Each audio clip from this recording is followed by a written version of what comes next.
I need to tinkle Taylor, my soldier spy.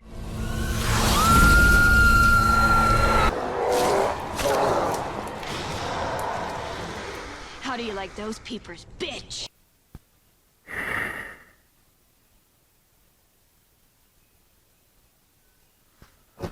Fuck me.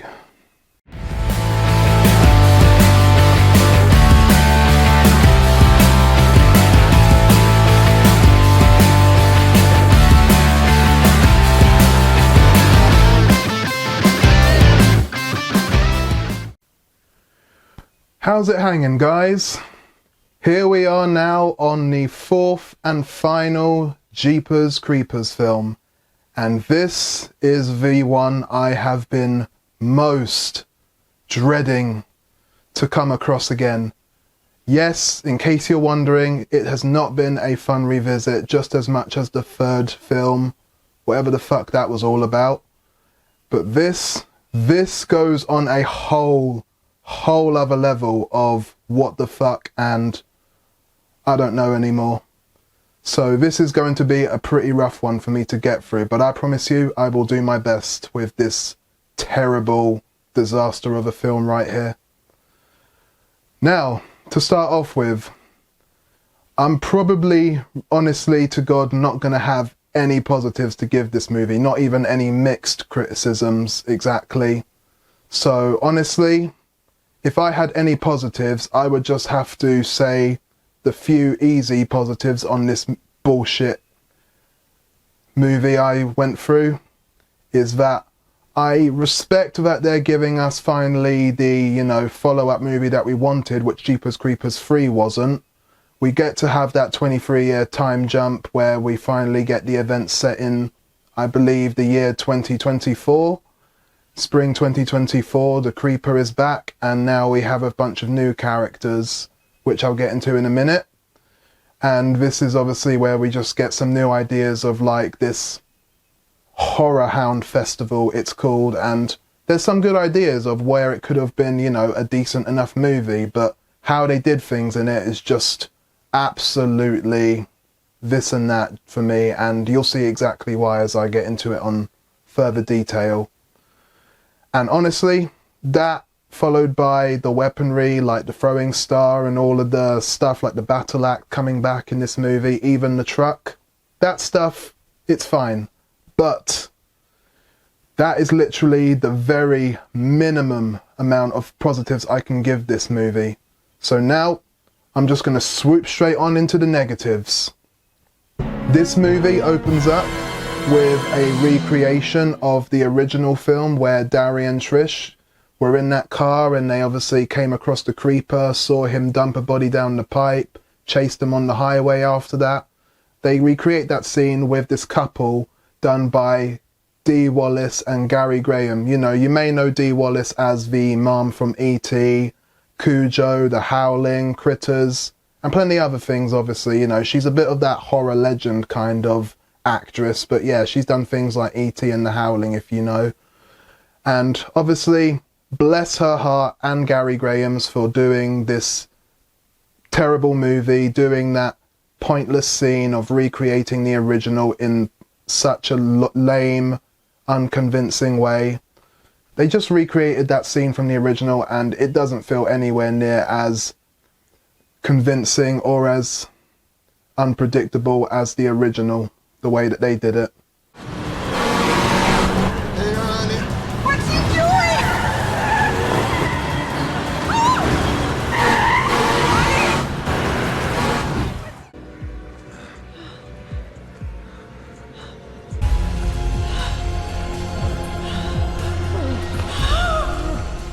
And that's obviously, just our start to seeing that it actually was a true event that happened, a true crime event, and then we're introduced to our characters who, out of all honesty, they're not terrible performers. We have Imran Adams and Sidney Craven as these two characters, boyfriend and girlfriend, known as Chase and Lane.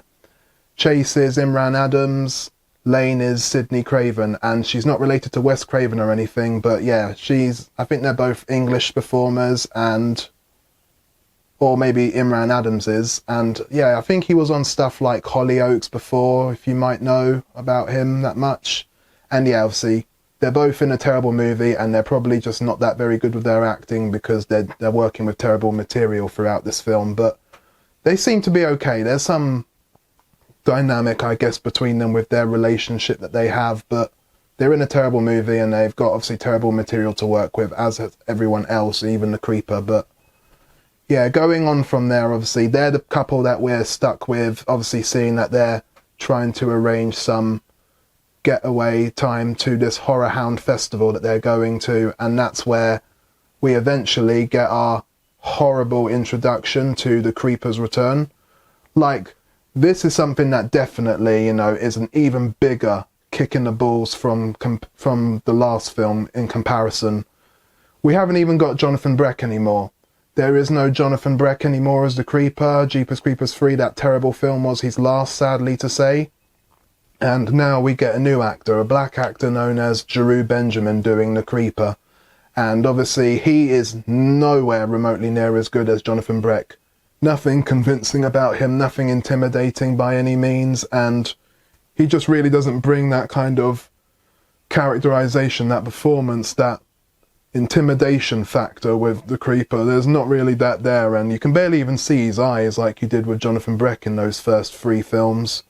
So the Creeper, very underwhelming. He's not wearing a terrible red shirt like Jonathan Breck was in Jeepers Creepers 3, but he's still pretty poor and underwhelming and unconvincing enough of a Creeper like Breck was at first.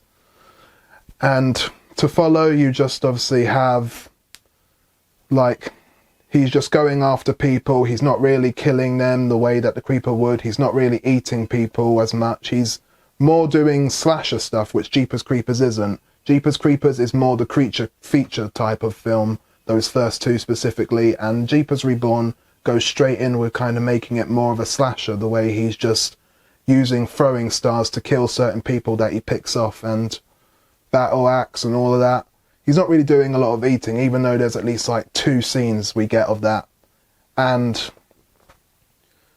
expanding from there, we get even like just when it's not obviously Jonathan Breck anymore, you know, this is even, you know, again, it's Screen Media who distributed this crappy film just as they did Jeepers Creepers 3, and this was where Victor Salva was no longer involved with the franchise, so they went on to have a new director known as Timo Vruensula, and honestly, he did not do a damn thing different. In fact, he made a lot of this shit worse, and you'll understand exactly why as I explain the rest.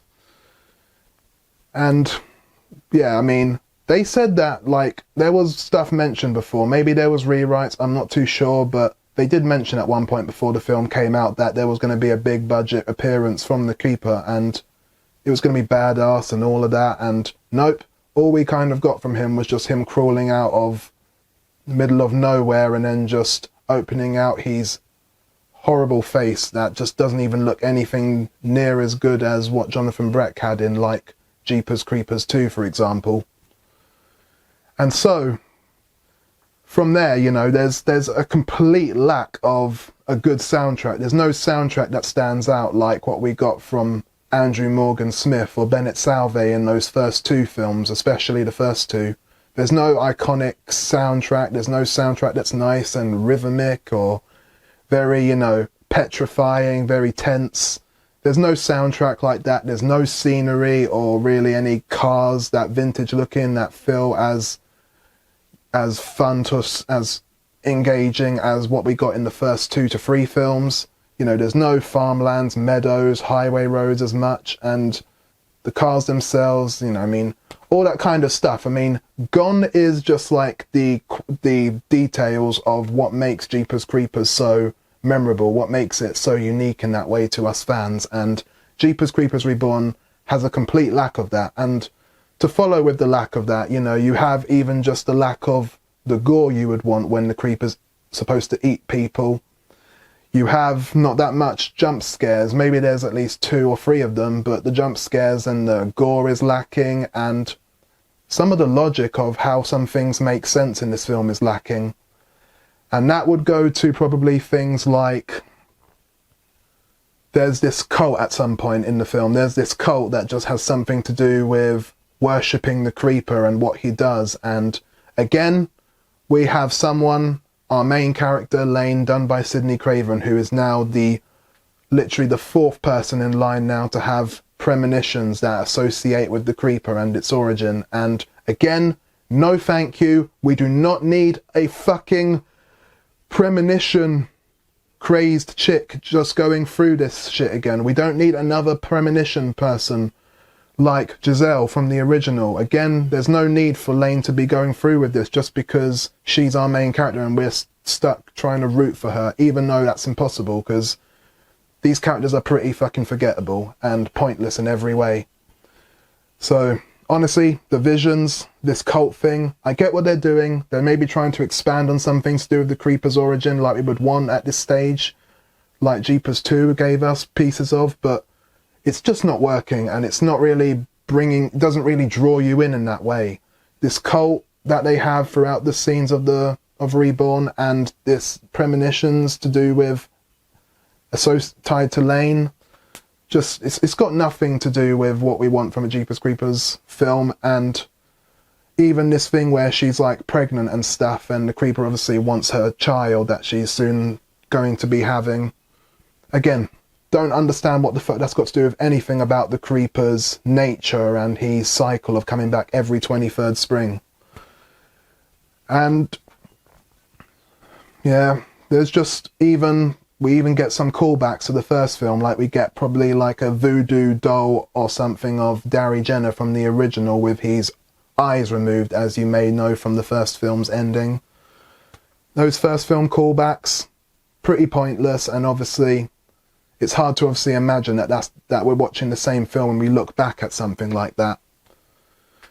Acting is poor. We get a poor cast, as I just mentioned. The cast is forgettable. Like, all we get is, mainly of all, Chase and Lane, done by Emerald Adams and Sidney Craven. We get this hunter-looking dude called Stu. We get this bimbo chick that just obviously, you know, seems to be a bit of that stupid girl that just says all of this and that, shouts her head off, all of that stuff, likes to just show off with social influencer stuff. Yeah, I mean, and even there's this guy that's like in this Carhartt jacket with some goddamn glasses, like he's a smart guy or something, and obviously he's just like running this festival stuff, and I don't know what the fuck he's doing there. He doesn't even seem like he wants to be there just as much as we don't, as the audience.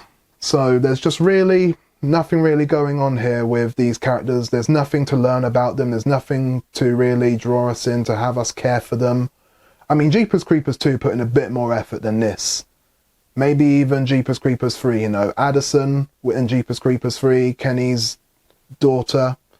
We get to understand that she's his daughter, but there's not really much to, you know, really enjoy them in that way, you know, Addison and Buddy from Jeepers Creepers 3. With Jeepers Creepers 2, the students on the bus, we got to understand that Scotty is a bit of a arsehole to his friends, and obviously there's this championship talk that they have, but there's nothing like that going on with Chase Lane or anyone else that they meet at the festival, and who eventually they end up in this haunted house trying to survive against a creeper.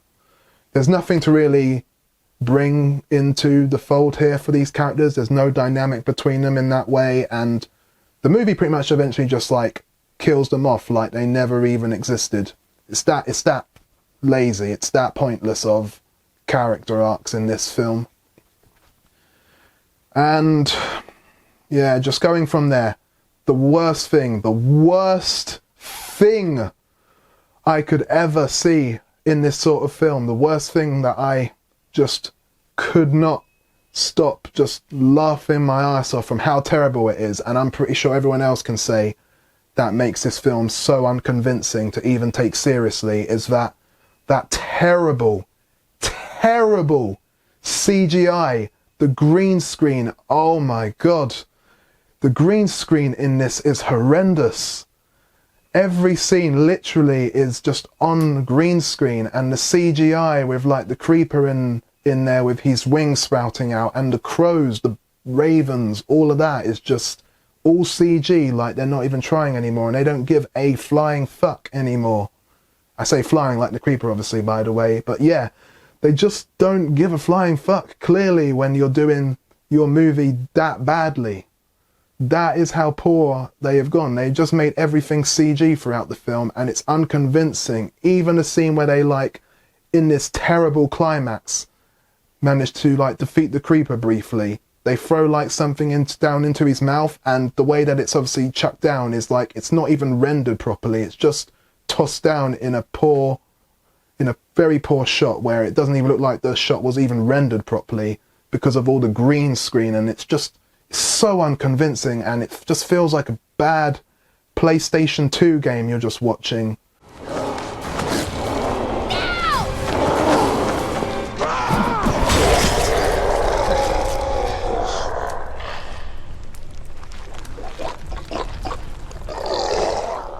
It's horrible, people. Fucking horrible.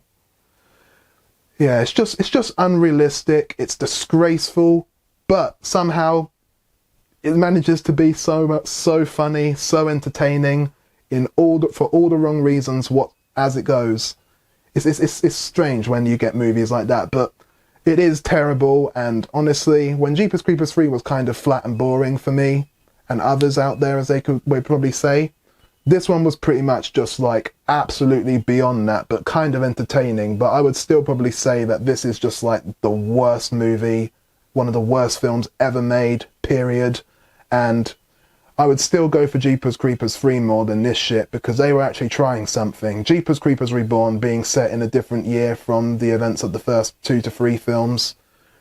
It's really doing something different, and they did a terrible, terrible job at it. All of it.